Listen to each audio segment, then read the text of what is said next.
എല്ലാവർക്കും നമസ്കാരം. അപ്പോൾ നമ്മുടെ കാഠ്മണ്ഡുവിലേക്കുള്ള യാത്രയിൽ നമ്മളിപ്പോൾ ഉള്ളത് നേപ്പാളിലെ കവാസോത്തി എന്ന സ്ഥലത്താണ്. അപ്പം മിനിഞ്ഞാന്ന് നമ്മൾ നേപ്പാളിൽ കയറിയതായിരുന്നു. പക്ഷെ നമുക്ക് ഇന്നലെ രാത്രി 2 ടോക്കണൊക്കെ കിട്ടി നമ്മൾ നേപ്പാളിനകത്തോട്ട് ബോർഡർ കസ്റ്റംസ് ക്ലിയറൻസ് ഒക്കെ കഴിഞ്ഞ് കയറിയത്. അപ്പോൾ ഇന്നലെ രാത്രി ഞങ്ങൾ ഒത്തിരി ദൂരം ഒന്നും ഓടിയില്ല, കുറച്ച് ദൂരം ഓടിയിട്ട് വഴിയരികെ വണ്ടിയൊക്കെ നിർത്തി കിടന്നുറങ്ങി. ഇന്നത്തെ രാവിലെ വണ്ടി എടുത്ത് പോന്നു. അപ്പോൾ എൻ്റെ ബാക്കി കാണുന്ന ഒരു പെട്രോൾ പമ്പാണ് ഇവിടുത്തെ. എനിക്ക് നല്ല വിശാലമായ പാർക്കിംഗ് സൗകര്യമൊക്കെ ഉള്ള നല്ലൊരു പെട്രോൾ പമ്പാണ് ഇത്. പമ്പുകളിലേക്ക് മിക്കയിടത്തും വാഷ്റൂം ക്ലീനാ. എല്ലാ പമ്പിലും ടോയ്ലറ്റ് ഇല്ല കേട്ടോ, അത് വേറെ കാര്യം. ചെറിയ ചെറിയ പമ്പുകളിലൊക്കെ ടോയ്ലറ്റ് ഇല്ലെന്ന്. ഇത് പക്ഷെ നല്ലൊരു വലിയ പമ്പാ. അപ്പോൾ രാവിലെ നമ്മൾ കുറേ നല്ല ചുരമൊക്കെ കയറിയാണ് ഇവിടെ എത്തിയത്. ഇവിടെ ഇപ്പം നല്ല ലെവലിൽ സ്ഥലമാണ്. ഇപ്പം ഇത്ര നേരം മൊത്തമല്ലേ ഓടിച്ചു, ഇനിയിപ്പം ഞാൻ കുറച്ച് നേരം ഓടിക്കാം. ഓടിച്ചോ. അപ്പം വന്ന വഴിക്ക് കുറേ വഴിയൊക്കെ മോശമായിരുന്നു. ഒരു ടയറിലൊക്കെ ഇഷ്ടംപോലെ കല്ലുണ്ട്. അത് ഇഷ്ടം പോലെ ഉണ്ടല്ലോ ഇത്. ഇവിടെ കണ്ടോ, ഈ നിലത്തോട്ട് നോക്കി, ഇവിടെ ഈ കല്ല് കൊണ്ടിട്ടേക്കുന്ന കേട്ടോ. ഇത് മുഴുവൻ ഈ നദിയിൽ നിന്ന് കൊണ്ടിരുന്ന കുഞ്ഞു കല്ല. ഇതുണ്ടല്ലോ, ഇങ്ങനെ കളറില്ലെന്ന് തോന്നും, പക്ഷെ വെള്ളം വീഴുന്നിടത്ത് നല്ല കളറാ. ഇത് കണ്ടോ, ഇങ്ങോട്ട് നോക്കിയത് ഉണ്ടോ, നല്ല ഭംഗിയുണ്ടല്ലേ കല്ലിന്റെ കളർ ഉണ്ടോ.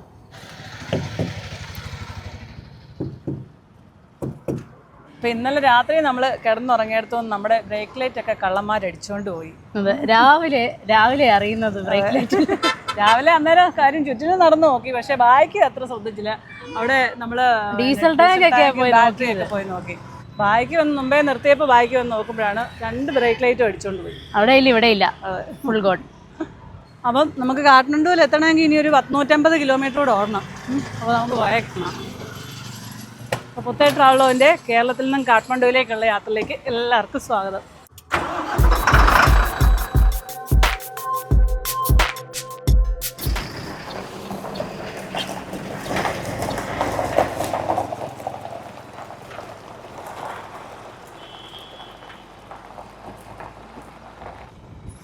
LU1KHI 7335. ടി വി എസിൻ്റെ ഓട്ടോയും ഉണ്ട്, അത് ബജാജാ പുറകിലത്തെ. ബുദ്ധ ഭഗവാന്റെ ഒരു സ്റ്റാച്യു അത്. പുള്ളി പിന്നെ നേപ്പാളുകാരനാണല്ലോ. അതെ, നേപ്പാളിലെ ലുംബിനി എന്ന സ്ഥലത്താണ് ശ്രീ ബുദ്ധ ഭഗവാൻ ജനിച്ചത്. നമ്മൾ ഇന്നലെ അവിടെ ബോർഡറിൽ നിന്ന് ഒരു 10-30 കിലോമീറ്റർ ദൂരമുള്ളൂ ലുംബിനിയിലേക്ക്.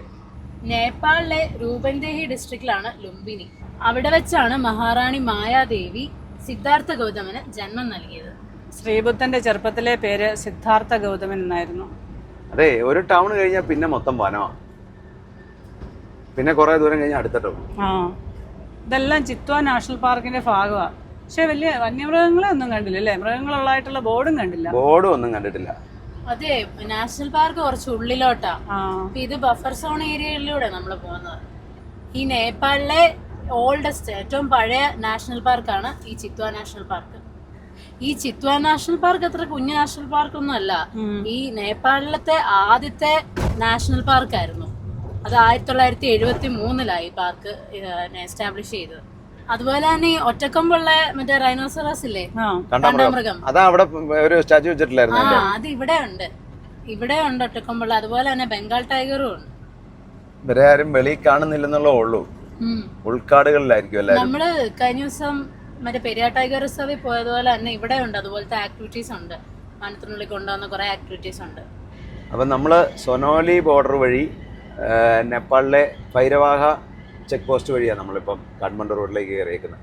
അപ്പം നമ്മള് ഇന്ത്യയുടെ ഇന്റർനാഷണൽ ചെക്ക് പോസ്റ്റ് ആയ ഉത്തർപ്രദേശിലെ സൊനോലി ബോർഡർ വഴി നേപ്പാളിന്റെ ഭൈരവാഹ ചെക്ക് പോസ്റ്റ് വഴിയാണ് നമ്മൾ നേരെ ഇപ്പം വന്നത്. ഇനി നമ്മൾ ഇവിടുന്ന് നേരെ കാഠ്മണ്ഡുവിലേക്ക് പോകും. ഇനി തിരിച്ച് നമ്മൾ ഇവിടുന്ന് അപ്പുറത്തെ സൈഡിൽ കൂടെ പോയി റെക്സോൾ വഴി പോകാനാണ് പ്ലാൻ. അത് വേറൊരു ബോർഡർ ചെക്ക് പോസ്റ്റാ. അപ്പം എങ്ങനെയാണെന്ന് അറിയത്തില്ല, റോഡിന്റെ ഒക്കെ കാര്യങ്ങൾ പോലെ ഇരിക്കും. അത് ബീഹാറിൽ നിന്ന് കയറുന്ന ഒരു ചെക്ക് പോസ്റ്റാണ് സൊനോലി, അല്ല റെക്സോൾ. ഈ 2 ബോർഡറാണ് ശരിക്കും മെയിനായിട്ട് നേപ്പാളിൽ നിന്ന്, ഇന്ത്യയിൽ നിന്ന് നേപ്പാളിലേക്കുള്ള. വലിയ ചെക്ക് വേറെ ഉണ്ട്, എന്നാലും മെയിൻ 2 ചെക്ക് പോസ്റ്റുകളാണ്. ചെറിയൊരു ബസ്, മിനി ബസ്. അതില് പ്രദേശ് 3 to 4. പ്രദേശ് 3. ഈ ഏത് പ്രദേശം കൂടെ നമ്മളിപ്പോ പോകുന്നത്? ഇത് ഓരോ പ്രവിശ്യയായിട്ടാണല്ലോ ഇവിടെ ഓരോ സംസ്ഥാനങ്ങൾ തിരിച്ചേക്കുന്നത്. നമ്മളെ ആദ്യം വന്ന ഏത് പ്രവിശ്യയായിരുന്നു? ചെക്ക് പോസ്റ്റ് കഴിഞ്ഞ് വന്ന സ്ഥലം അത് ലുംബിനിയല്ലേ? ലുംബിനി ഒരു പ്രവിശ്യയാണോ? ഒന്നുകൂടെ നോക്കേണ്ടി വരും കേട്ടോ. അതൊന്ന് നോക്കിയേ, ഗൂഗിളിൽ നോക്ക്. മൊത്തം 7 പ്രവിശ്യയാണ് ഉള്ളത് നേപ്പാളില്. പിന്നെ 77 ഡിസ്ട്രിക്റ്റാന്ന് തോന്നുന്നു. ശരിക്കും ഒരു രാജ്യമാ. ഇന്ത്യയെ വെച്ച് നോക്കിയാ എന്ത് ചെറുതാ അല്ലേ? അതെ, ലുംബിനി രൂപദേവി ഡിസ്ട്രിക്റ്റിലെ ലുംബിനി പ്രൊവിൻഷ്യൽ. ആ, അപ്പൊ ഈ പ്രവിശ്യ ഏതാ? ഗണ്ഡകി. ഗണ്ഡകി പ്രവിശ്യ. അപ്പം ശരിക്കും ഒരു സംസ്ഥാനം കഴിഞ്ഞ് നമ്മൾ അടുത്ത സംസ്ഥാനത്ത് കയറി അല്ലേ? നേപ്പാളില്. നേപ്പാളിലെ മഹേന്ദ്ര രാജമാർഗിലൂടെ നമ്മളിപ്പോൾ പോയിക്കൊണ്ടിരിക്കുന്നത്. ദേവ്ചുലി നഗർ ആസ്പത്താൽ ദുൽഖോലിയോ, അത് ഹോസ്പിറ്റലാട്ടോ, വലിയൊരു ഹോസ്പിറ്റലാണ്. ഈ ഹൈവേയുടെ നമ്പർ H1 ഹൈവേ നമ്പർ 1. നേപ്പാളിലെ വലിയൊരു ഹൈവേ, ഏറ്റവും വലിയ ഹൈവേ അത്. ഇത് ഇവിടുത്തെ വലിയൊരു ക്ഷേത്രമാണല്ലോ. ഇത് പുതുക്കി പണിതാന്ന് തോന്നുന്നു അല്ലേ? ആ, നല്ല രസമല്ലേ? ആ, നല്ല രസമുണ്ട്. ആ, ഗുജറാത്തിലുള്ള ക്ഷേത്രങ്ങളുടെയൊക്കെ ഒരു മാതൃക അതുപോലെ ഇരിക്കുന്നു. Industrial park. ഇങ്ങോട്ടുള്ള ഭാഗങ്ങളൊക്കെ പണി തീർന്ന, അതുകൊണ്ട് വരയൊക്കെ ഉണ്ട്. അല്ല അപ്പുറമൊന്നും ഇല്ലായിരുന്നു. ഇങ്ങോട്ടെല്ലാം നോക്കി, അതെല്ലാം ഓരോ മലകളാ. ഹിമാലയങ്ങളുടെ നാടല്ലേ, ഹോം ടു ഹിമാലയാസ് എന്നല്ലേ നേപ്പാൾ അറിയപ്പെടുന്നത്. ഇത് കണ്ടോ, ചെറിയ ഹട്ടുകൾ കണ്ടോ, നല്ല പുൽമേടല്ലേ. അത് ഇവിടുത്തെ ഒരു പോലീസ് സ്റ്റേഷനാ കാണുന്നത്. ഇഷ്ടംപോലെ ഗ്യാസ് ഊറ്റിയിരിക്കുന്നു. ആ അതെ, ഇവിടെ എങ്ങനെ നമുക്ക് നമ്മുടെ ഗ്യാസ് കുറ്റി ഫില്ല് ചെയ്യാൻ പറ്റുമെങ്കിൽ എവിടെയെങ്കിലും ഫില്ല് ചെയ്തുകൊണ്ട് പോകാം. മിക്കവാറും അത് കാലിക്കുറ്റിയാകാനാ ചാൻസ് കേട്ടോ. അറിയത്തില്ല, ഇവിടെ വലിയ ഷോർട്ടേജ് ഉണ്ടോന്ന് അറിയത്തില്ല. ഇവിടെ ജനസംഖ്യ വളരെ കുറവല്ലേ. സർവീസ് റോഡ് കണ്ടോ, ചാരലിട്ടേക്കുന്നുണ്ടോ, നല്ല രസമല്ലേ. ആറ്റിൽ നിന്ന് ഇമ്മ വാരിക്കൊണ്ടെങ്കിൽ ഇട്ടാ പോരെ. നേപ്പാളിൽ മൊത്തം 3 കോടി താഴെ ജനസംഖ്യയേ ഉള്ളൂ. അപ്പൊ നമ്മുടെ കേരളത്തിലെ അത്രയും ജനങ്ങൾ പോലും ഇല്ല മൊത്തത്തിൽ അല്ലേ ഈ ഒരു രാജ്യത്ത്. ഇത് 2021 കണക്ക് പ്രകാരം കേട്ടോ. ഇപ്പം 3 കോടിക്ക് മേളിൽ ജനസംഖ്യ ഉണ്ട് ഇവിടെ. ഇവിടെ 3-3.25 ആയി കാണുമായിരിക്കും. അതേപോലെ ഒരു കാര്യം ശ്രദ്ധിച്ചോ, ഇവിടെ ഒരു ബോർഡില്ല. ഹൈവേയിലൊന്നും ഒരു സ്ഥലത്തോട്ടുള്ള ബോർഡില്ല അല്ലേ? പിന്നെ എങ്ങനെ മനസ്സിലാക്കുന്നല്ലേ? 4G ഉള്ളൂ, 5G ഒന്നും ആയിട്ടില്ല, 4G ഉള്ളൂ. അതുപോലെ തന്നെ ടൗണുകളിൽ മാത്രമേ നെറ്റും ഒക്കെ കിട്ടുള്ളൂ. ഇവിടെ എല്ലാം നമ്മൾ വന്നതിനെക്കാട്ടി നിരപ്പ് സ്ഥലം അല്ലേ? ഇനിയുണ്ട് കേട്ടോ, ഇനിയും കയറ്റം ഉണ്ട്. വീടുകളും കണ്ടോ, എല്ലാം ഏകദേശം ഒരേപോലെ. നമ്മളെ ഗോരഖ്പൂർ വന്നാൽ അവിടുന്ന് ഇഷ്ടംപോലെ ബസ്സുകളുണ്ട് ഇങ്ങോട്ട്, കാഠ്മണ്ഡുവിനും പൊക്രയ്ക്കും ഒക്കെ. ഗോരഖ്പൂരിൽ അല്ലെങ്കിൽ സൊനോലി വന്നാലും മതി, ബോർഡറിൽ വന്നാലും മതി, ഇഷ്ടംപോലെ ബസ് കിട്ടും. അതെ, ഗോരഖ്പൂർ ഒരു നാട്ടിൽ നിന്ന് ട്രെയിനും ഉണ്ട്. അവിടുന്ന് തന്നെയല്ല, ഡൽഹിയിൽ നിന്നുണ്ട് ബസ്സുകൾ, നേരെ കാഠ്മണ്ഡു വരുന്ന ബസ്സുകളുണ്ട് ഇഷ്ടംപോലെ. നമ്മൾ ഇന്നാളെ കണ്ടല്ലേ ഡൽഹി പോയപ്പോൾ, നൈറ്റ് സർവീസ് ബസ്സുകളുണ്ട്. ഇവിടെ എല്ലായിടും നല്ല നീറ്റാട്ടോ. വഴിയിലാണെങ്കിലും വലിയ പ്ലാസ്റ്റിക്കും അങ്ങനെ ഒന്നുമില്ല, ഒരിടത്തും ഇല്ല. അതുപോലെ തന്നെ വാഷ്റൂം ഇന്ത്യൻ ടോയ്ലറ്റാ എല്ലാം, യൂറോപ്പിലൊന്നും ഇല്ല. അതുകൊണ്ട് തന്നെ നല്ല, പിന്നെ നീറ്റ് ആൻഡ് ക്ലീൻ. എന്നാ പഴയതാണേലും നല്ല നീറ്റും ക്ലീനും.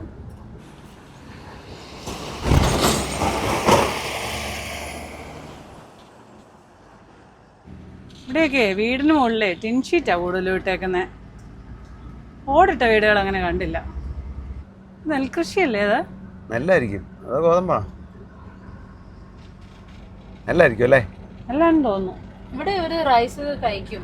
ഇവര് ചോറ് കഴിക്കുന്ന വൈറ്റ് റൈസ്, ഡാല്, അങ്ങനെ ഐറ്റംസ്. പച്ചപ്പട്ട് വിരിച്ച നെൽപ്പാടങ്ങളും താഴ്വര, മലയുടെ താഴ്വര, ചുറ്റും മലനിരകളാ അല്ലേ? കാഠ്മണ്ഡുവിലേക്ക് ചെല്ലുമ്പോഴത്തേനെ നല്ല തണുപ്പായിരിക്കും. എനിക്ക് തോന്നുന്നത് നമ്മൾ ഇടുക്കിക്കൊക്കെ പോകുന്ന പോലുള്ള ഒരു തണുപ്പ് കാണുള്ളൂ, മൂന്നാറൊക്കെ പോകുന്ന പോലെ. അതിൽ കൂടുതൽ കാണുമെന്ന് തോന്നുന്നില്ല. ഇപ്പൊ തണുപ്പ് കാലം കഴിഞ്ഞോണ്ടല്ലേ. കാഠ്മണ്ഡുവിലെ വെതർ നോക്കിയിട്ട് ഒരു 15-14 ഒക്കെ ടെമ്പറേച്ചർ. വലിയ കുഴപ്പമില്ല, നല്ല തണുപ്പായിരിക്കും. മഴ കാണിക്കുന്നുണ്ട്, മഴ. ആണോ? ഈ ലോഡ് ഇറക്കേണ്ട പാർട്ടി വിളിച്ചായിരുന്നു കേട്ടോ. അവര് ഇന്ന് രാത്രി ചെന്നാലും ഇറക്കി തരാന്ന് പറഞ്ഞു.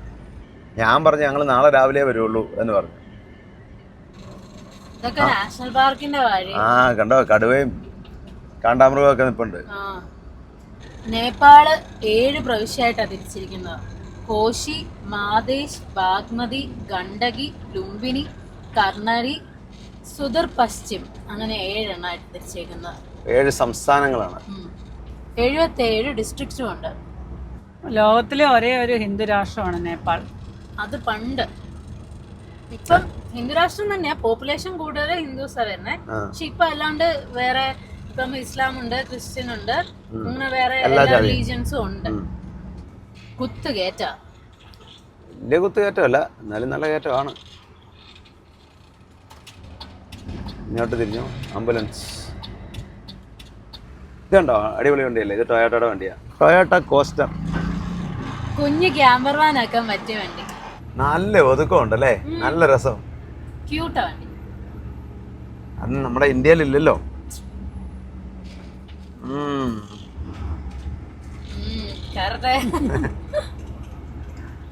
ഡീസൽ വില ഞാൻ കഴിഞ്ഞ വീഡിയോയ്ക്കകത്ത് പറഞ്ഞതിൽ ഒരു തിരുത്തുണ്ട്. അതൊരു വണ്ടിക്കാരൻ പറഞ്ഞ കേട്ടിട്ട് ഞാൻ പറഞ്ഞ. പക്ഷെ ഞാൻ ആ പമ്പ് ചോദിച്ചായിരുന്നു. ഡീസലിന് 166 രൂപ, ഇവിടുത്തെ 166 രൂപയും പെട്രോളിന് 186 രൂപയും വിലയാണ്. പണ്ടത്തെ വില തന്നെയുള്ളൂ അല്ലേ? പണ്ട് 175. പിന്നെ എന്നറിയോ, ഈ ട്രാൻസ്പോർട്ടിങ്ങിനെ അനുസരിച്ച് ഓരോ സൈഡിലും വ്യത്യാസം കുറച്ച് വരുമല്ലോ. നമ്മൾ ആ ബീർഗഞ്ചിൽ അന്ന് ചോദിച്ചപ്പോൾ 175 രൂപയായിരുന്നു 3 വർഷം മുന്നേ. അപ്പം 166 രൂപ എന്ന് പറഞ്ഞാൽ ഇന്ത്യയിലെ ഒരു 104 രൂപ ഒക്കെ വരുമായിരിക്കും. നാരായണി നദി അങ്ങ് കാണുന്നത്. ഈ നദിയുടെ സൈഡിൽ കൂടെ നമ്മൾ കേട്ടോ വന്നേ. നമ്മൾ കുറെ ദൂരമായിട്ട് ഇതിന്റെ സൈഡിൽ കൂടെ തന്നെയാണ് വന്നോണ്ടിരുന്നത്. ഈ നദിയിലാണ് ഇറങ്ങി കയറി വന്നത്. ഗന്ദകി നദി എന്നും പറയും. അതെ, ടൊയോട്ടയുടെ വണ്ടി കോസ്റ്റർ നല്ല രസമുണ്ട്. നല്ല ഭംഗിയുണ്ട്. അത് കിട്ടുവാണെങ്കിൽ ഒരു കുഞ്ഞു ക്യാരവൻ ആക്കായിരുന്നല്ലോ. ചെറിയ വണ്ടി ആയതുകൊണ്ട് ഇതിലേ വേണേലും പോവും. ഇവിടെ എല്ലാം മൺവീടുകളാണ്. ഇത് നമ്മൾ ഇതുവരെ വന്നതിൽ വ്യത്യസ്തമായിട്ട് മൺവീടുകൾ. അമ്മച്ചി പുല്ലും കൊണ്ട് പോകുന്നുണ്ടോ? മുകളിലെല്ലാം ചെറിയ ചെറിയ വീടുകളാണ്, മൺവീടുകളാണ്. നല്ല ഭംഗിയുള്ള സ്ഥലം. ഞാൻ ഇവിടെ വല്ല സ്റ്റേ ചെയ്യാൻ പോവാ. നിങ്ങൾ രണ്ടുപേരുടെ തിരിച്ചു വെക്കൂ. ആയിക്കോട്ടെ, ഞാൻ ടൂറിസ്റ്റ് ഇതിൽ നിന്നോളാം. അതേപോലെ തന്നെ നമ്മൾ ലോറിയും കൊണ്ട് വരുമ്പം 72 മണിക്കൂറിനകം തിരിച്ച് നമ്മൾ ഇന്ത്യൻ ബോർഡർ കടന്നിരിക്കണം. അങ്ങനെ അത് താമസിച്ച് കഴിഞ്ഞാൽ പിന്നെ എന്തോ ഫൈൻ വരും. എങ്ങനെയാണെന്ന് അറിയത്തില്ല, എത്രയാണെന്നറിയില്ല. ലോറിയും കൊണ്ട് വരുമ്പോഴല്ലേ ഉള്ളൂ. ടൂറിസ്റ്റ് ആയിട്ട് വരുമ്പോൾ കുഴപ്പമില്ല. ടൂറിസ്റ്റ് ആയിട്ട് വരുമ്പോഴാണ് കുഴപ്പമില്ല. ലോറി നേപ്പാളിൽ കയറി കഴിഞ്ഞാൽ 72 മണിക്കൂറിനകം തിരിച്ച് ഇന്ത്യൻ ബോർഡറിൽ ഇറങ്ങണം. കുറച്ച് സ്നാക്സ്, ഒരു ചോളം മേടിച്ചോണ്ടോ? ചോദിര് ദീദി കിतना पीस नेपालीस 30 രൂപ एक दो दीजिए. कितना चाहिए? दो. दो.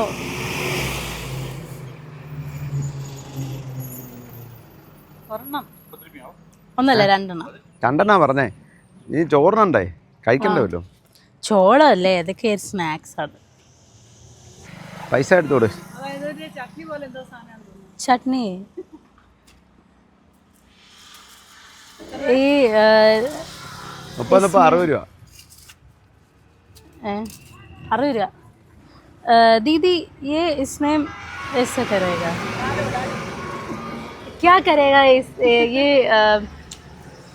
ऐसा करेगा. ഇങ്ങനെ ഒരക്കണമെന്നാണ് ഞാൻ ചോദിക്കുന്നത്. അത് വേണ്ടെന്നേ, ചുമ്മാ നിന്നാ മതി.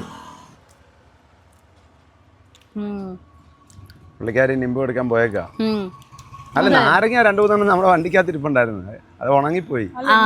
എടുത്തായിരുന്നു. ഞങ്ങൾ ഇന്നലെ റൈസ് ഉണ്ടാക്കിയപ്പോ അതിലെടുത്തായിരുന്നു. ഞാൻ ചോദിച്ചത് ഇതിലിങ്ങനെ ഇത് തേക്കാനുള്ളതാണോ എന്നാണ് ചോദിച്ചത്. അത് നാരങ്ങയില്ല നമ്മളവിടെ സാധാരണ കഴിക്കുന്നത്.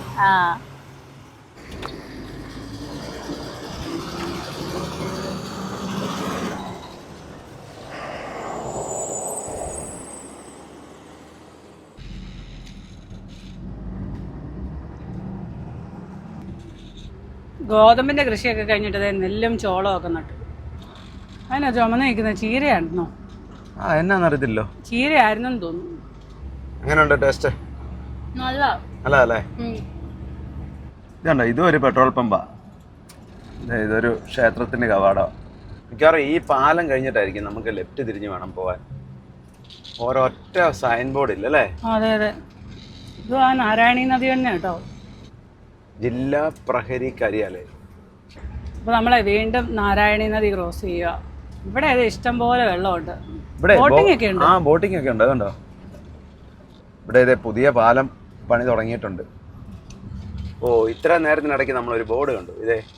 മുഗ്ലിംഗ് 36, ഹെത്തൗഡ 77, ജനക്പൂർ 238, ഇറ്റഹാരി 380 കിലോമീറ്റർ. നമുക്ക് ഇവിടുന്ന് ലെഫ്റ്റ് ആണ്, ഇവിടെ നിർത്താണെന്ന് ചോദിച്ചിട്ട് പോവാം. നേപ്പാൾ ഓയിൽ, ഇതൊരു പെട്രോൾ പമ്പാണ്.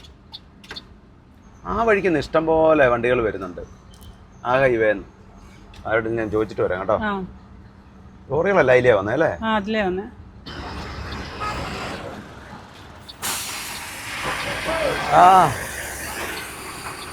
കാഠ്മണ്ഡു പോകുന്ന റോഡ് ഇത് തന്നെയാണ്. ഇവിടുന്ന് ലെഫ്റ്റ് തിരിഞ്ഞാണ്. ശരിക്കും ഇവിടെ കാഠ്മണ്ഡുവിന്റെ ഒരു ബോർഡ് ഇല്ലാത്ത ഭയങ്കര അല്ലേ? ക്യാപിറ്റലാ. അതെ, ആ ഹൈവേ നല്ല വലിയ ഹൈവേ ആയിരുന്നു അല്ലേ? ഇത് ചെറിയ വഴിയാണ്, ഡബിൾ ലൈൻ ആണെന്ന് തോന്നുന്നു. ഇവിടുന്ന് അങ്ങോട്ട് നേരെ കണ്ട വഴിയില്ലേ, അത് റെക്സോളിൽ നിന്ന് വരുന്ന വണ്ടികൾ അങ്ങനെ വന്ന് ഇവിടുന്ന് തിരിഞ്ഞാൽ കാഠ്മണ്ഡു പോകുന്നതാണ് എനിക്ക് തോന്നുന്നത്. അങ്ങനെ ഒരു വണ്ടിക്കാരനോട് പറഞ്ഞേ. ഈ ടൗൺ ശ്രദ്ധിച്ചോ, എന്നെ ക്ലീൻ ആണെന്നാണ്. ആ അതെ, ഒരു പേപ്പർ പ്ലാസ്റ്റിക് ഒന്നും ഒരിടത്തും ഇല്ല. അതെ, നോ പാർക്കിംഗ് ഉണ്ട് അവിടെ. ഒരു വണ്ടി നമ്മളാ വണ്ടി വഴി ചോദിക്കാൻ നിർത്തിയില്ലേ, അവിടെ പാർക്ക് ചെയ്തിരുന്ന ഒരു വണ്ടിക്കുണ്ട്. മറ്റേ പോലീസുകാർ മറ്റേ ഇതിട്ട് ലോക്ക് ചെയ്തിട്ടുണ്ട്. രണ്ട് സൈഡും നോക്കിയേ, ഇങ്ങനെ ആയിരിക്കണം അല്ലേ? ആ, ടൗണുകൾ ഇങ്ങനെ ആയിരിക്കണം. ടൗണല്ല, എല്ലായിടും ഇങ്ങനെ ആയിരിക്കണം. എന്നും ക്ലീൻ ചെയ്യുന്നുണ്ട്. UP വണ്ടിയാ ബസ്. പൊക്ര ഭൈരഹ നന്ദാട് മുന്നേ പോന്ന ബസ്. കാഠ്മണ്ഡു ഒരു ബോർഡും കണ്ടില്ല കേട്ടോ, വണ്ടിയും കണ്ടില്ല. കാഠ്മണ്ഡു തന്നെയാണോ? ആയിരിക്കും. ചോദിക്കാൻ ഇറങ്ങിപ്പോയേ? അല്ല, അതേന്ന് പറഞ്ഞു. ആണോ? ഞാൻ നമ്മളിപ്പോൾ പോകുന്ന ഈ ഹൈവേ നാരായൺഘട്ട് മുഗ്ലിൻ ഹൈവേ. മുഗ്ലിൻ വരെ 36 കിലോമീറ്ററേ ഉള്ളൂ. ഇപ്പോൾ അവിടെ ബോർഡ് ഉണ്ടായിരുന്നല്ലോ. ഇതിവിടെ നാരായൺഘട്ടിലെ ഒരു ബസ് സ്റ്റാൻഡാണ്. ആ, കാഠ്മണ്ഡു ആ കേട്ടോ, ബസ്സിലൊക്കെ ബോർഡുണ്ട് കാഠ്മണ്ഡു. അപ്പം ധൈര്യമായിട്ട് വിട്ടോ നേരെ.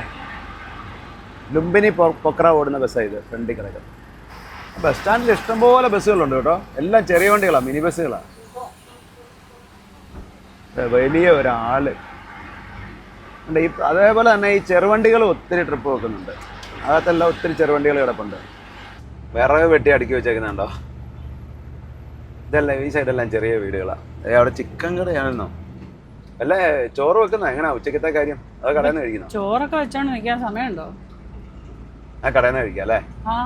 Pokhara 124 kilometre, Kathmandu 144 kilometre. ഈ വനത്തിലെ വലിയ മരങ്ങളുണ്ടല്ലോ, കണ്ടോ? നമ്മുടെ അവിടുത്തെ വനം പോലെ അല്ലേ? വലിയ വലിയ മരങ്ങളുണ്ട്. ഇതിലെ നമ്മൾ അന്ന് പിന്നെ ബീർഗഞ്ച് വന്നിട്ട് പോയെന്ന് എനിക്ക് തോന്നുന്നു കേട്ടോ. കാഠ്മണ്ഡു പോയ അങ്ങോട്ട് പോയാൽ നമ്മൾ ഒത്തിരി ഷോർട്ട് കട്ട് വഴിയാണ് സുമോക്കാർ കൊണ്ടുപോയ വഴി. തിരിച്ചു വന്ന ഇതിലാന്ന് എനിക്ക് തോന്നുന്നത്, ബസ്സിന് വന്ന വഴി. ആപ്റ്റാരി ചൗക്ക് റെഡിൽ വൈറ്റ് കൊണ്ട് എഴുതിയിരുന്നുണ്ട് നമ്പർ പ്ലേറ്റ്. ഈ കൊമേഴ്ഷ്യൽ വെഹിക്കിളിന് ചില ഇടത്തൊക്കെ പ്രൈവറ്റ് വണ്ടിക്കാണ് അങ്ങനെ എഴുതുന്നത്. ദേവ്ഘാട്ട് ഡാം ഇതുവരെ വന്നതിൽ നിന്നും വ്യത്യസ്തമായിട്ടുള്ള ഭൂപ്രകൃതിയാണ് ഇനി ഇവിടുന്ന് അങ്ങോട്ട്. നമ്മുടെ വലിയ മരങ്ങളും പച്ചപ്പും ഒക്കെ കണ്ടില്ലേ. Lions club international district, Pokhara, Gorkha, Besisahar, Kathmandu. ഇതേ പബ്ലിക് ടോയ്ലറ്റ്. ഇതൊരു വേ ബ്രിഡ്ജാ. ഇത് ഗവൺമെന്റ് വേ ബ്രിഡ്ജാണ് വണ്ടിക്കാരൻ പറഞ്ഞത്. അതുകൊണ്ടോ തടിയുണ്ടോ? ഞാൻ തടിയ കൊണ്ടുവന്നു. വലിയ തടി. ആ ഗ്യാസും കൊണ്ടാണ്ടോ, ഇന്ത്യൻ വണ്ടിയാ, ഗ്യാസ് ഇറക്കിയിട്ട് പോന്നാ. ഇത് പച്ച വെള്ളം കൊണ്ട് എഴുതിയേക്കുന്നത്. അത് ഇലക്ട്രിക് ആണോ? ഇലക്ട്രിക് അല്ലെന്ന് തോന്നുന്നു വണ്ടി കണ്ടിട്ട്. അപ്പം മഹേന്ദ്ര രാജമാർഗിൽ നിന്ന് നമ്മൾ ഇറങ്ങി നാരായൺഘട്ട് മുഗ്ലിൻ ഹൈവേയിൽ കൂടിയാണ് ഇപ്പോൾ പോകുന്നത്. ചെറിയ കയറ്റമല്ലേ? നല്ല കയറ്റമാ. നല്ല കയറ്റമാ. സാവധാൻ, കടുവയൊക്കെ അവിടെ നിൽപ്പുണ്ട്. അതൊക്കെയാ പോകാളെന്നാ പറയുന്നത്. യുണൈറ്റഡ് നേപ്പാൾ മഞ്ജുശ്രീ. എന്താണേലും വഴി നല്ലതാ. എനിക്ക് ഈ ലോഡ് കൊണ്ട് ഇറക്കിട്ട് ഇതുവഴി ഒന്ന് പറഞ്ഞു തരണം. ടൊയോട്ടയുടെ വണ്ടിയാ. നമ്മുടെ നാട്ടിലില്ലാത്ത ടൈപ്പ് വണ്ടികളാണല്ലോ ടൊയോട്ടയുടെ. ഇഷ്ടംപോലെ വണ്ടികളുണ്ട്. ഈ നാരായൺഘട്ടും ഭരത്പൂരും ഒക്കെ നമ്മുടെ നാട്ടിലുള്ള സ്ഥലങ്ങളാ, ഇന്ത്യയിലുള്ള സ്ഥലങ്ങളാ ഇതൊക്കെ. നാട്ടിലല്ല, ഇന്ത്യയിലുള്ള സ്ഥലപ്പേരുകളാ. ഭരത്പൂര് രാജസ്ഥാനിലുള്ള ഒരു സ്ഥലം. രാജസ്ഥാനില് നാരായൺഘട്ട് ഒത്തിരി സ്ഥലത്തുണ്ട്, ഒത്തിരി സ്റ്റേറ്റിലുണ്ട്. ഉത്തരാഖണ്ഡിലൊക്കെ നാരായൺഘട്ടുണ്ട്. ആ, നല്ല വനം അല്ലേ? മരത്തിലെ ഇലയൊക്കെ തളർത്തേക്കും. ഇന്ത്യൻ വണ്ടികളെല്ലാം രാത്രിയിലാണ് ഓടുന്നത്, പകൽ ഒരൊറ്റ ഒരെണ്ണം കാണാനില്ലല്ലോ.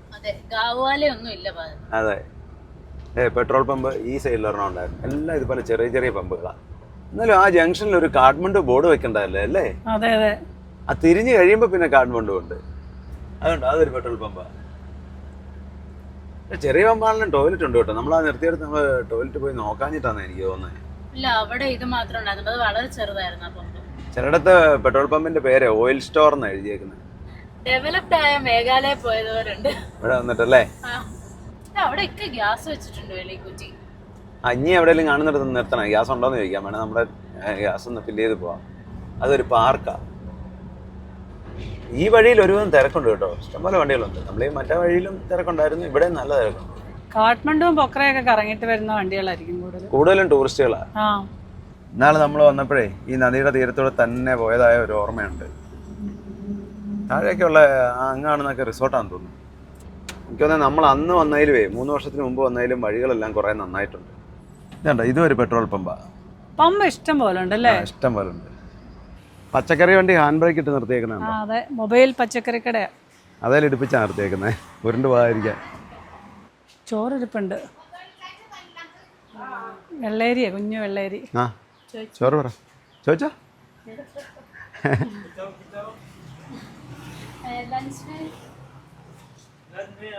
खाना है चावल, सब्जी सब्जी सब्जी मशरूम सब्जी साग दाल दाल मशरूम भुजिया मच्छी है, मच्छी मच्छी नहीं, देसी लोकल देसी मुर्गा होता है देसी मुर्गे. ദേശീയ മുറുകി ഉണ്ടെന്ന്. ആ എന്നാ പിന്നെ അത് മതിയല്ലോ. ഇറച്ചി വെട്ടുന്നത് കട്ടത്തടിയാ. ഇറച്ചിയും പച്ചക്കറിയൊക്കെ അതല്ല അരിയുന്നതെന്ന് തോന്നുന്നു. അടുപ്പുണ്ടോ? നല്ല രസമല്ലേ? മണ്ണ് ഇത് കോൺക്രീറ്റാ പുറമേ ഉള്ള, പക്ഷെ അകത്തല്ലേ ഇതുണ്ടോ മണ്ണ് തേച്ച് പിടിപ്പിച്ചൊക്കെ. നല്ല പശയുള്ള മണ്ണാണ്. ആ സൈഡിലിരിക്കുകയാണെങ്കിൽ നമുക്ക് വെയിലല്ലേ? അവിടെ വെയില. അല്ലെങ്കിൽ നദിയിലേക്ക് നോക്കിയിരുന്ന് കഴിക്കാമായിരുന്നു. ഇവിടെ നല്ല ഒഴുക്കുണ്ട് നദിയിൽ, ഇഷ്ടം പോലെ വെള്ളം. അവിടെ മീൻ പിടിക്കുന്നുണ്ട്. ഇവിടെ മീൻ കിട്ടുമെന്നേ, ചിലയിടത്ത് കിട്ടും. പക്ഷെ മീൻ നമ്മൾ ഇവർ വറുത്ത് വെക്കുന്ന വലിയ ടേസ്റ്റ് ഒന്നുമില്ല. നമ്മളന്ന് ബസ്സിന് വന്ന് കഴിച്ചിട്ട് മീൻ പച്ചമീൻ കിട്ടുകയാണെങ്കിൽ നമുക്ക് മേടിച്ച് വറക്കാം. പാത്രങ്ങളൊക്കെ കണ്ടോ, നല്ല തേച്ച് വൃത്തിയാക്കി നല്ല ഇതായിട്ട്. ഇതാ വൈറ്റ് റൈസാ, ചോറ് പറ്റിച്ചെടുക്കുക. നമ്മൾ ഇന്നലെ വെച്ചില്ലേ നമുക്ക് അതുപോലെ. ഇതൊരു സബ്ജിയാ. ഇത് എന്നാ കിഴങ്ങും പിന്നെ ഇത് മഷ്റൂമും. ഇത് പിന്നെ അതുപോലെ ഇത് ഏതാണ്ട് ഇലയാ, സാഗെന്ന് പറഞ്ഞു. സാഗ് ഇത് ബുജാന്നാ പറഞ്ഞത്. ഉരുളക്കിഴങ്ങ് വറുത്താണോ? എന്നാണ്. അപ്പം നമ്മൾ നേപ്പാളി ലഞ്ചാണ് കഴിക്കുന്നത്. ചോറ്, മഷ്റൂം, ഉരുളക്കിഴങ്ങ്, ഒരു ഇലക്കറി, ഇതൊരു ഫ്രൈയാണ്, ഉരുളക്കിഴങ്ങാന്ന് തോന്നുന്നു. ഇത് ദാല്, പിന്നെ അച്ചാറ്, ചിക്കൻ കറി, നാടൻ ചിക്കൻ കറി. ചിക്കൻ കറി ഇച്ചിരി ഉള്ളല്ലോ. ഇച്ചിരി ഉള്ളു. ഇച്ചിരി ഉപ്പും കൂടെ വേണമായിരുന്നു. ഉപ്പോ നമുക്ക് അതൊക്കെ ചോദിച്ചു എന്നോടാണോ പറയുന്നത്?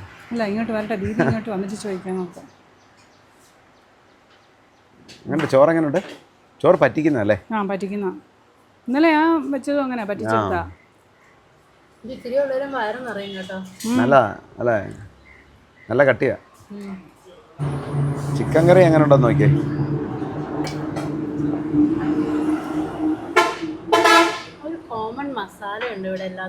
എല്ലാത്തിനും ഒരേ ടേസ്റ്റ് അല്ലേ? നമ്മുടെ ചിക്കൻ കറി ആയിട്ട് സാമ്യമൊന്നുമില്ല. ഇല്ല. എരിവുണ്ടോ? എരിവുണ്ട്, മീഡിയം. അപ്പം ഒരു ഊണും ചിക്കൻ കറിയുടെ 350 രൂപ, 3 പേരുടെ 1050 രൂപ. നമ്മുടെ അവിടുത്തെ ഒരു 220 രൂപ വരുമായിരിക്കും 350 എന്ന് പറയുമ്പോൾ. 220 നമ്മുടെ അവിടുത്തെ. അപ്പം മൊത്തത്തിൽ നമ്മൾ അങ്ങനെ നോക്കുകയാണെങ്കിൽ പൈസയുടെ ഇവിടെ മൂല്യം കുറവായതുകൊണ്ട് നമുക്ക് അവിടുത്തെ ഇതിൽ ആകുന്നതിൽ കൂടുതൽ ചിലവ് ഇവിടെ വരും. ഇന്ത്യൻ മണി ഇപ്പം 100 രൂപ കൊടുത്താൽ ഇവിടുത്തെ 160 രൂപ വരും. ആരോടിക്കണമെന്ന് ഇങ്ങനെ കൺഫ്യൂഷനായിട്ട് നിൽക്കുക. ആരോടിക്കണമെന്ന് തന്നെ സംശയം.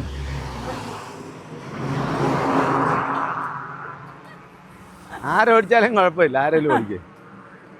ഓടിക്കണമെന്ന് ചോദിച്ചു നിൽക്കുമ്പോൾ പിന്നെ താക്കോല് കൊടുക്കണ്ടേ? എന്നാ ഞാൻ ഓടിച്ചോളാന്ന് പറഞ്ഞാൽ പോരെ? ഞാൻ ഓടിച്ചോളാന്ന് പറഞ്ഞാൽ പോരെ? അല്ല, ഞാൻ അമ്മയ്ക്ക് ഓടിക്കാൻ താല്പര്യം ഉണ്ടോന്ന് അറിയാണ്ട് ചോദിച്ചാ ഓടിക്കുന്നുണ്ടോ. അപ്പൊ കഴിഞ്ഞ് റെസ്റ്റ് എടുക്കണോ? ആരെല്ലാം എടുത്തോ?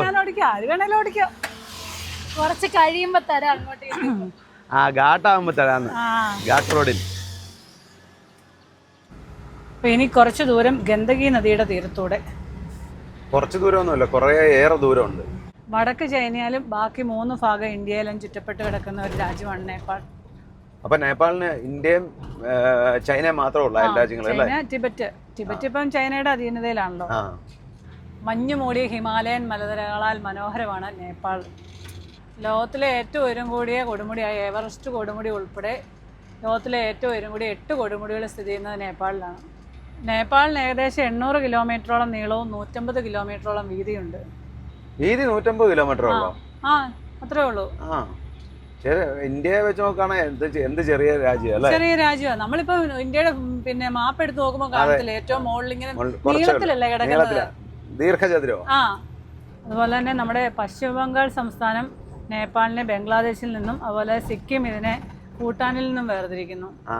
ആ രണ്ട് സ്ഥലമാണ്. ഇല്ലെങ്കിൽ അതുകൂടെ അയൽ രാജ്യങ്ങളായേനെ. ഇന്ത്യ അവിടെ കയറി കിടക്കുന്നതുകൊണ്ട് അങ്ങനെ ആ സൈഡും കൂടെ ഇന്ത്യയായി നേപ്പാളിന്റെ അല്ലേ? നേപ്പാളിനെ ബംഗ്ലാദേശിൽ നിന്ന് വേർതിരിക്കുന്ന ഭൂപ്രദേശമാണ് ചിക്കൻ നെക്ക്. നമ്മളതുവഴി പോലെ സിലിഗുരി. പിന്നെ കടൽ മാർഗമുള്ള ചരക്കുകളെല്ലാം നമ്മുടെ ഇന്ത്യയിൽ നിന്നാണ് ഇങ്ങോട്ട് വരുന്നത്. അത് മെയിനായിട്ടും കൊൽക്കത്ത നിന്നും മുംബൈ നിന്നും വരുന്നത്. കൊൽക്കത്ത നിന്നുള്ള വണ്ടികൾ കൂടുതലും നമ്മുടെ റെക്സോൾ ബോർഡർ വഴിയാണ് കയറി വരുന്നത്. നേപ്പാളിന്റെ ഔദ്യോഗിക നാമം federal democratic republic of Nepal എന്നാണ്. അതുപോലെ 2008 മെയ് 28 നേപ്പാൾ സ്വതന്ത്ര റിപ്പബ്ലിക്കായി പ്രഖ്യാപിക്കപ്പെട്ടത്. വലിപ്പത്തിൽ 93-ാം സ്ഥാനമാണ് നേപ്പാളിൻ്റെ. നേപ്പാളിലെ ഏറ്റവും വലിയ നഗരമാണ് കാഠ്മണ്ഡു. അപ്പൊ നേപ്പാൾ 2008 റിപ്പബ്ലിക് ആയത്? അതിനു മുമ്പ് രാജഭരണമായിരുന്നു അല്ലേ? ഭൂട്ടാനിലെ ഇപ്പോഴും രാജാവാണല്ലോ ഭരിക്കുന്നത്. അതെ, അവിടെ രാജഭരണമാണ്. നമുക്ക് ഭൂട്ടാൻ പോയേക്കാം. ഈ മലകളുടെ എല്ലാം നടുക്കുണ്ട് ഒരു മല, അതിന്റെ ചുറ്റും നദിയാണ്. ഇതിലേയും വെള്ളം ഒഴുകി വരുന്നുണ്ട്, അതിലേ ഉണ്ട്. അവിടെ ഒരു ഡാം ഉണ്ടെന്ന്. അല്ല, ഡാമല്ല, വഴിയാണ്, നമുക്ക് പോകേണ്ട വഴിയാണ്. അതേപോലെ തന്നെ നദികൾ ഒരുപാടുണ്ടല്ലോ. നമ്മള് ബദ്രിനാഥിന് പോയ റൂട്ട് പോലെ തന്നെ ഇല്ലേ? അതേപോലെ തന്നെ ഉണ്ട്. അതാ പറഞ്ഞേ, ഉത്തരാഖണ്ഡും ഹിമാചലും ഒക്കെ ആയിട്ട് നല്ല സാമ്യമുണ്ട്, കാശ്മീരും ഒക്കെ ആയിട്ട്. അവിടെ ഇങ്ങനെ ഒരു സൈഡ് കുത്തനെയുള്ള മല, ഒരു സൈഡിലെ നദിവാ. അളകനന്ദ നദിയുടെ തീരത്തൂടെ പോകുന്ന പോലെ ഉണ്ട്. കരാബാരി. ഈ കടയുടെ ഫ്രണ്ടിൽ എല്ലാ അടുപ്പുകളും ഉണ്ടോ? മണ്ണ് തേച്ച അടുപ്പുകളുണ്ടോ? അടുത്ത അടുപ്പ് ഉണ്ടോ? ഈ കടയുടെ വീടിന്റെ എല്ലാ ഫ്രണ്ടിലും ഇതുപോലെ അടുപ്പുകളാണ്ടോ? മൗരി ബ്രിഡ്ജ്. ഈ അടുപ്പെല്ലാവേ ചുമന്ന മണ്ണ് വെച്ച് തേച്ചേക്കുവാ. വിറക് അടുക്കി വെക്കുന്നുണ്ടോ? ഇതില് ഗ്യാസ് ഇല്ലെങ്കിൽ ഇവർക്ക് പ്രശ്നമില്ല. ഇവിടെ എല്ലാം വിറക് തന്നെയാണ് ഉപയോഗിക്കുന്നത്. ദുംരെ ഖോല ബ്രിഡ്ജ്, തൃശൂലി നദി. ഈ തൂക്കുപാലത്തെ കൂടെ കയറി പോകുമ്പോഴേ ഇത് ഭയങ്കര നീളവാ. നടുക്കൊക്കെ ചെല്ലുമ്പോൾ നല്ല കുലുക്കമായിരിക്കും, പേടി തോന്നും, ചെരിയൊക്കെ ചെയ്യും. കേറിയിട്ടുണ്ടോ മുത്ത അതുപോലെ പാലത്തെ? നമ്മള് മേഘാലയ പോയപ്പോ കേറിയതല്ലേ? അതെവിടെ? ലീവിംഗ് റൂട്ട് ബ്രിഡ്ജ് കാണാൻ പോയപ്പോ അവിടെ തൂക്കുപാലം ഉണ്ടായിരുന്നല്ലേ? പക്ഷെ അത് ഇത്ര നീളമുള്ളതല്ല. ഇത്ര നീളമില്ല. കുത്തുമലയല്ലാതെ ഇങ്ങനെ വളഞ്ഞു വളഞ്ഞ് ഈ മലയുടെ സൈഡിൽ കൂടി ഇങ്ങനെ അങ്ങ് പോകണേ കുഴപ്പമില്ല. ഇത് എനിക്കൊന്നും അങ്ങനെ ഒത്തിരി മല കയറിയല്ല, ഇങ്ങനെ സ്ലോപ്പായിട്ട് ഇങ്ങനെ കയറി പോവാ. ഈ വരുന്ന എല്ലാം ഇന്ത്യൻ വണ്ടികളാണ്. LPG കൊണ്ട് ഇറക്കിയിട്ട് വരുന്ന കാലി വന്നു. ഇതുണ്ടോ വേറൊരു തൂക്കുപാലം? ഇപ്പൊ നമ്മൾ 4 തൂക്കുപാലങ്ങൾ കണ്ടു. ഇപ്പോൾ അതുകൊണ്ടോ ആ നടുക്കോട്ടൊക്കെ ചെല്ലുമ്പോഴത്തേക്കേ ചെറിയുന്നുണ്ട് പാല. ഇഷ്ടംപോലെ വണ്ടികൾ വരുന്നുണ്ട്. അതെ, ഗ്യാസ് വണ്ടിയാ പോകുന്ന. ഈ നദിയുടെ തീരത്ത് മൊത്തമേ ഈ സൈഡിൽ കൂടെ മൊത്തം കടകളാണ്. ഇതിന് മാത്രം ആൾക്കാർ വരുന്നുണ്ടോ ഇവിടെ അല്ലേ? അല്ല, ടൂറിസ്റ്റുകൾ വരുന്നുണ്ടായിരിക്കും, പക്ഷെ കടകൾ ഒരുപാടുണ്ട്. റിംഗ്ഡി ഖോല ബ്രിഡ്ജ് അത് പഴയ വഴിയായിരുന്നു, അത് അപ്പുറത്തെ സൈഡിൽ വരുന്നത്. ഇത് പുതിയ ഒരു ലൈനും കൂടെ പണിതാന്ന് തോന്നുന്നു. അടുത്ത തൂക്കുപാലം. അക്കരെ എല്ലാം ചെറിയ വീടുകളും കൃഷി സ്ഥലങ്ങളും ഒക്കെയാണ്. ഇവിടെ ഇതേ വഴി ഇങ്ങോട്ട് വന്നു കഴിഞ്ഞപ്പം വഴി മോശമാണ്. ഇവിടെ ഇടിഞ്ഞു പോയതാ, ഈ സൈഡെല്ലാം ഇടിഞ്ഞു പോയതാ. താഴെ നിന്ന് കെട്ടിക്കേറി വരുന്നു. വണ്ടി കഴുകാൻ പിന്നെ ഇഷ്ടം പോലെ വെള്ളമാണ്, വെള്ളത്തിനൊരു ക്ഷാമമില്ല. അതുകൊണ്ട് തന്നെ സർവീസ് സെന്ററുകൾ ഒരുപാടുണ്ട്. കുത്തനെയുള്ള മലനിര വന്നുണ്ടോ? ശരിക്കും ഈ മല കട്ട് ചെയ്ത ഈ വഴി ഉണ്ടാക്കിയിരിക്കുന്നത് നദിയുടെ തീരത്തൂടെ. ഇത് നമ്മള് ലഡാക്കിലൊക്കെ പോകുമ്പോഴും ഇതുപോലെ തന്നെയുള്ള റോഡുകളാണ്. അതായത് നമ്മള് ലേ ശ്രീനഗർ ഹൈവേയില് ശ്രീനഗറിൽ നിന്ന് ലേക്ക് പോകുന്ന വഴി കുറെ ഏരിയ ലേ അടുക്കാറാകുമ്പോഴൊക്കെ ഇങ്ങനല്ലേ? ഹിമാചലൊക്കെ അതെ.